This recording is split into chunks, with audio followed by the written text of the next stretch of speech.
Materi yang akan saya sampaikan yang ini adalah pentingnya peran tim multidisiplin dalam kegawat daruratan neonatus ya. Di sini kita tentunya pada saat melaksanakan pekerjaan, mungkin kalau sekarang untuk teman-teman bidan ya yang bekerja di TPMD itu kan memang praktek mandiri bidan ya. Namun sebetulnya sekarang untuk menolong persalinan aja kita tidak bisa sendiri ya.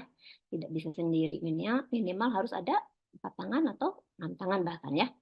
Artinya kita dalam bekerja tentunya tidak bisa bekerja sendiri. Makanya di sini kita akan membahas tentang berdiskusi tentang pentingnya peran tim multidisiplin dalam kegawat daruratan neonatus.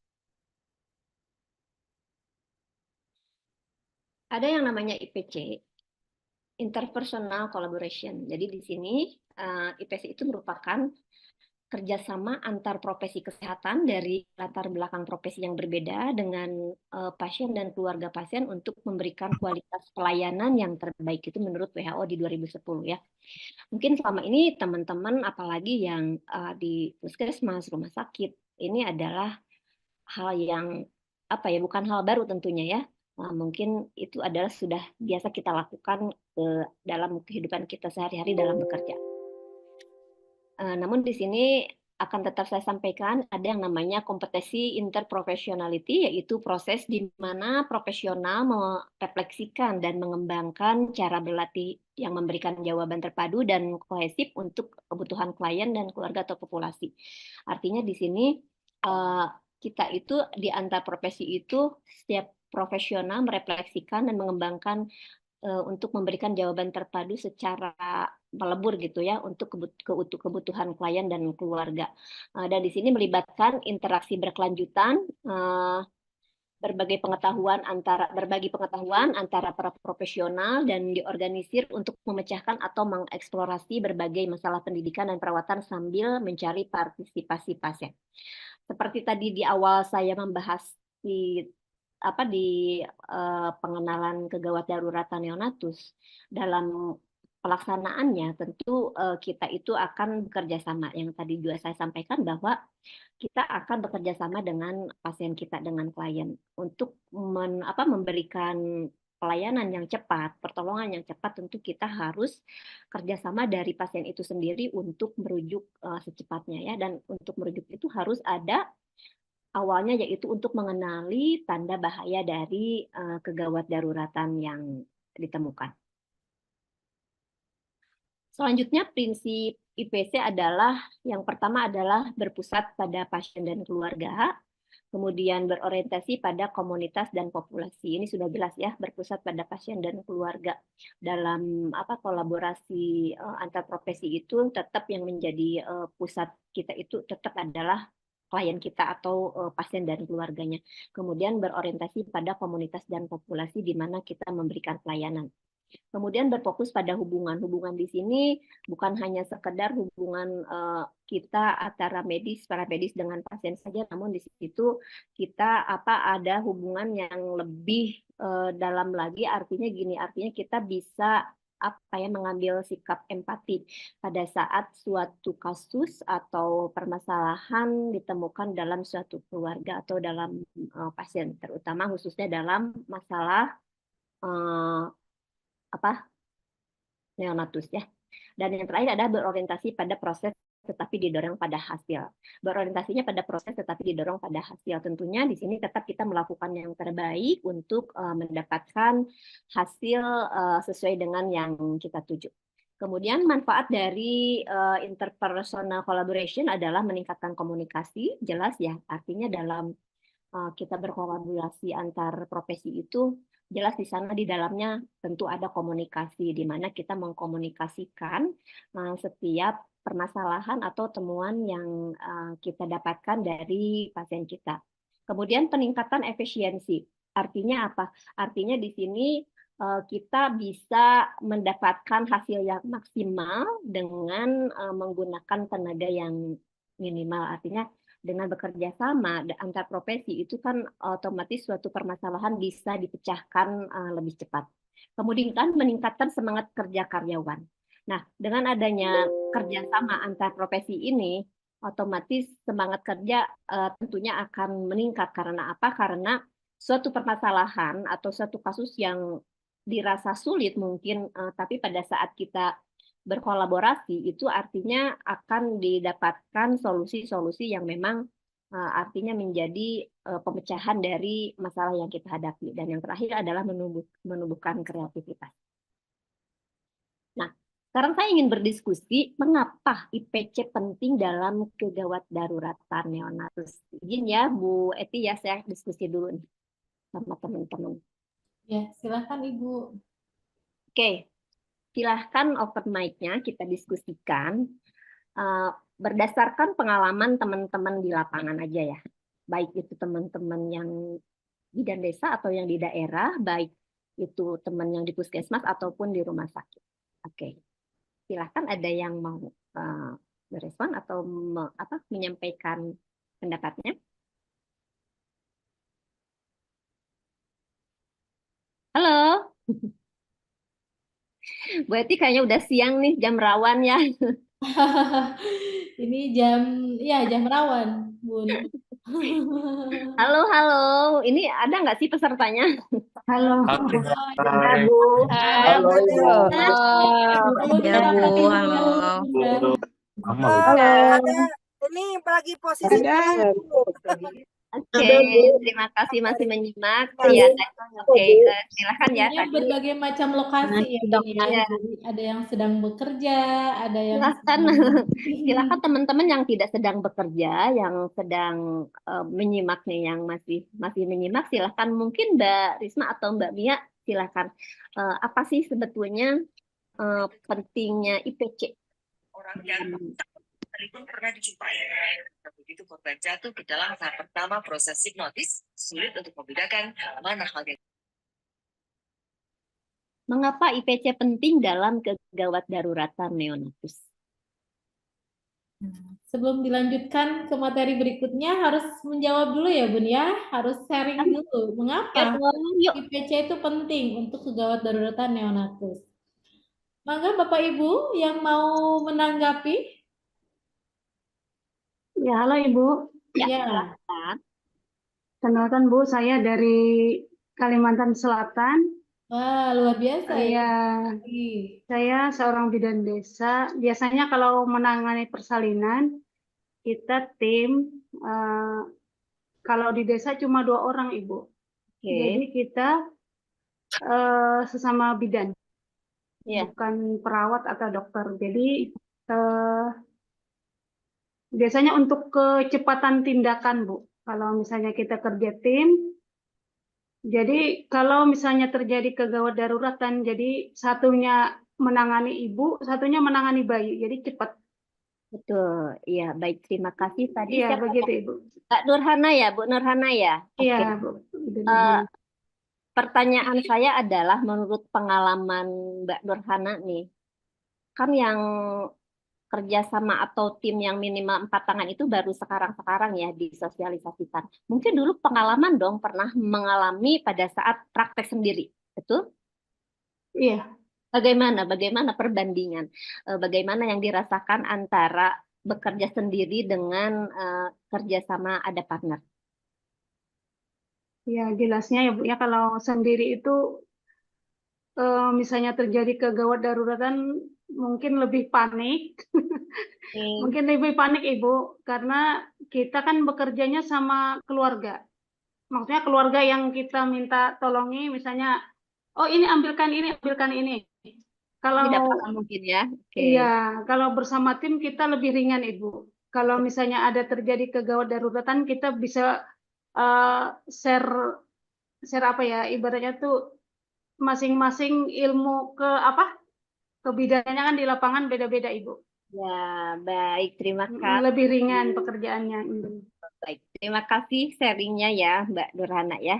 Oke, sekali ya teman-teman, terima kasih. Oke, mungkin tidak jauh berbeda ya dengan teman-teman yang di lapangan ya, karena saya sendiri pernah merasakan hal itu pada saat harus menghadapi atau melayani pasien sendiri, apalagi tengah malam, tiba-tiba ada kegawat daruratan, itu adalah hal yang sangat luar biasa ya. Oke, izin share screen lagi, kita akan lanjutkan lagi ke slide berikutnya ya. Oke, kenapa saya tanyakan ini? Karena ini akan menjawab slide berikutnya ya, berdasarkan pengalaman. Nah, betul ya tadi Bu, tadi disampaikan kenapa penting. Nah, akhirnya ke sini larinya ya. Tim dan kerja tim. Akhirnya kita memang tidak bisa bekerja sendiri ya. Tim di sini adalah menurut Saras di 2015 dua atau lebih orang yang tugasnya saling bergantung. Usaha individu tergantung pada upaya anggota lain yang memiliki tujuan bersama ya. Artinya tujuannya sama dan dua atau tiga orang lebih ya, bisa minimal dua orang itu sudah dikatakan sebagai tim. Sedangkan kerja tim masih menurut Saras, kerja tim adalah koordinasi, kerjasama, dan komunikasi antar individu untuk mencapai tujuan bersama. Jadi sudah terjawab ya tadi berdasarkan sharingnya Mbak Hana ya, bahwa kerja tim itu jauh lebih membuat pekerjaan lebih ringan mungkinnya karena bisa dihadapi bersama dengan pemikiran, apalagi ada beberapa profesi nanti di situ melibatkan dalam bekerja itu, tentu masalah yang kita hadapi akan lebih mudah untuk diselesaikan ya. Nah, ini permasalahan yang baru nih. Rujukan ya, sangat sulit untuk menduga kapan penyulit akan terjadi sehingga kesiapan untuk merujuk bayi ke fasilitas kesehatan rujukan secara optimal dan tepat waktu syarat keberhasilan upaya penyelamatan.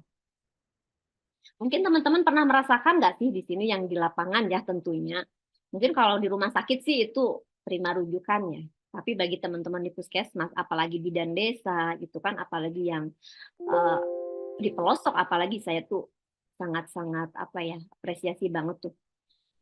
Pada saat ada pasien, itu katakanlah yang mau partus ya, mau bersalin, sebetulnya tidak ada resiko rendah lah ya secara kita kan tetap menolong. Namun kan kita tidak pernah tahu apakah ini akan berjalan dengan baik atau tidak. Setelah lahir pun masih kita dihadapkan pada permasalahan kemungkinan terjadinya uteri lahirkan perdarahan atau apa, kemudian nanti setelah lahirnya apakah bayinya menangis atau tidak, dan itu membutuhkan tindakan yang segera, ya kan? Nah, di situ pada saat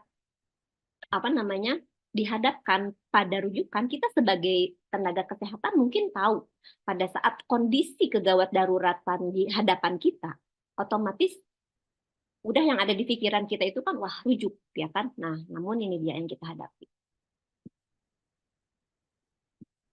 Sepakat nggak kalau persiapan rujukan itu sangat hektik? Artinya gini, pada saat akan merujuk aja misalnya dalam kondisi yang darurat, kita harus memutuskan penyelamatan untuk pasien kita, baik itu ibu ataupun bayi yang akan kita rujuk, pasti akan muncul pertanyaan-pertanyaan. Siapa pengambil keputusan? Karena tidak jarang saya pada saat akan melakukan rujukan pun, saya menghadapi kenyataan yang tidak mudah. Artinya gini, mungkin kita udah siap. Ayo, ini harus dirujuk. Apa yang terjadi? Tunggu, saya tanya dulu suami saya. Suaminya, sebentar Bu Bidan, saya tanya dulu bapak saya, ibu saya, kakek saya siapa. Nah, itulah karakteristik apalagi di daerah ya, yang memang segala sesuatu harus didiskusikan dahulu. Namun kan pada kenyataannya kita dihadapkan pada kasus kegawat daruratan itu kan harus cepat bertindak, ya kan? Kemudian belum lagi nanti pertanyaan selanjutnya, siapa yang akan mendampingi ke tempat rujukan, ya kan? Ayahnya kah, ibunya kah, gitu kan? Bagaimana dengan anak lain? Mau dirujuk kemana? Kemudian pilih tempat yang sesuai kebutuhan, misalnya apakah puskesmas, apa rumah sakit, gitu kan? Selanjutnya, apa transportasi yang digunakan? Kalau kita punya kendaraan, mungkin tentunya kita tidak akan banyak berpikir, udahlah kita antar aja gitu. Namun pada saat transportasi yang akan digunakan, katakanlah pada saat kondisi kita itu sebagai tenaga kesehatan, apalagi yang teman-teman yang di daerah, saya tahu banget itu masih suka dipanggil ya kan. Bagaimana cara menyiapkan transportasi? ya kan? Motor, mobil, mending kalau jalannya ada akses mobilnya.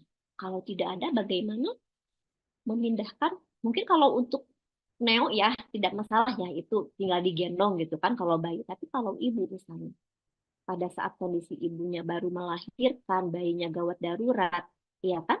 Kita juga harus pegang ibunya untuk observasi.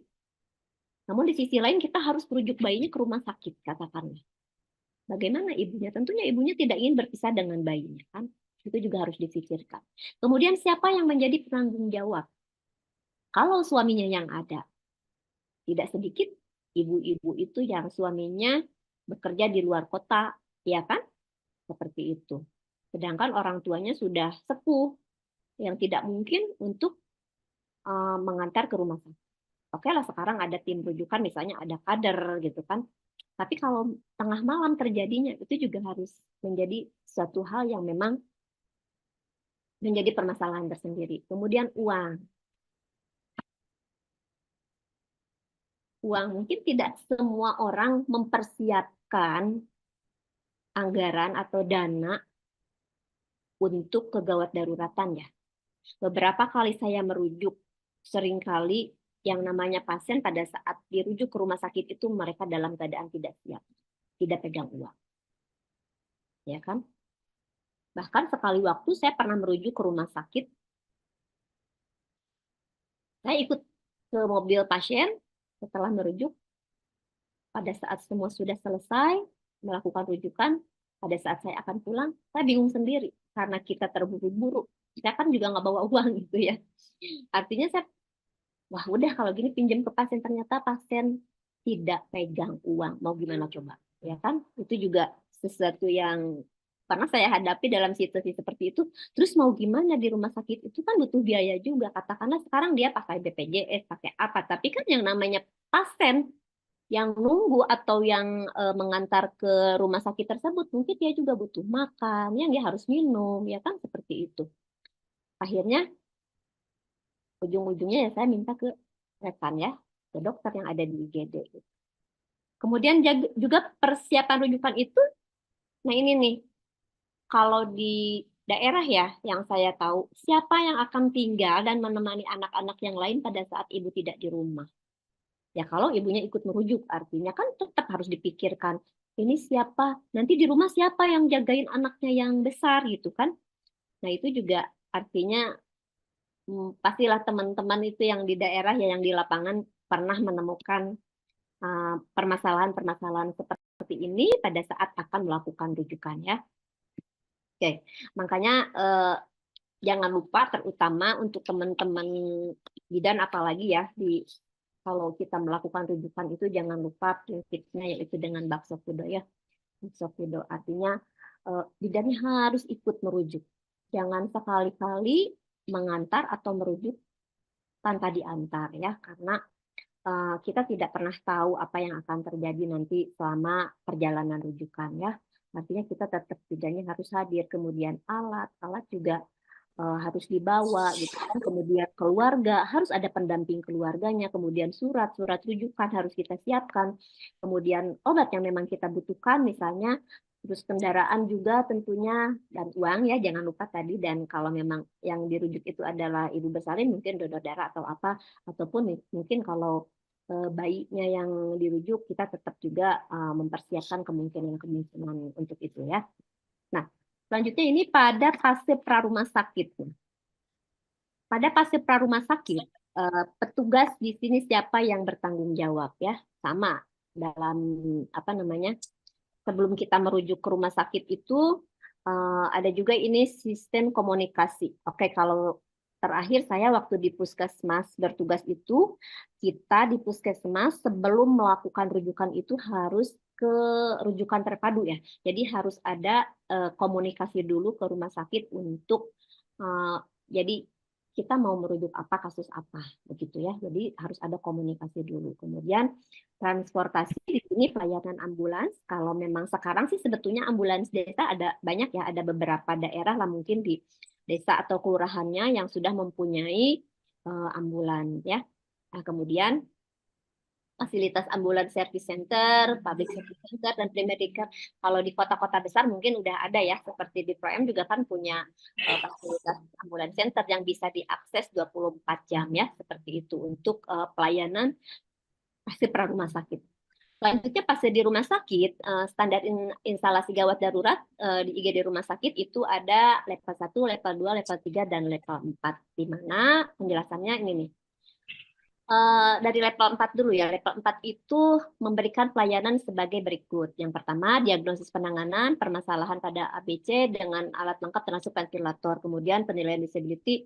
Kalau ini lebih yang dewasa ya, resusitasi ICU yaitu. Kemudian kalau level 3 memberikan pelayanan diagnosis permasalahan pada ABC dengan alat yang lebih lengkap termasuk ventilator, penggunaan obat defibrillasi, HCU, dan bedasito. Nah, level 2 pelayanan diagnosis penanganan permasalahan pada jalan nafas, airway problem, kemudian ventilasi pernapasan, breathing problem, dan sirkulasi.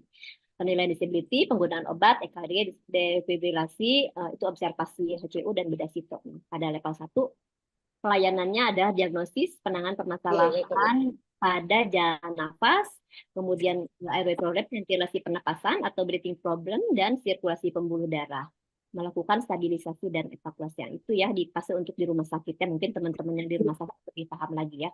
Kemudian pada pasien pasca rumah sakit ada discharge planning. Nah, selanjutnya ini untuk petugas profesional medis, baik dokter, perawat, bidan, dan non-medis, responser, itu nanti apakah mempunyai sertifikat, kualifikasi, dan standar pelatihannya, itu syaratnya ya.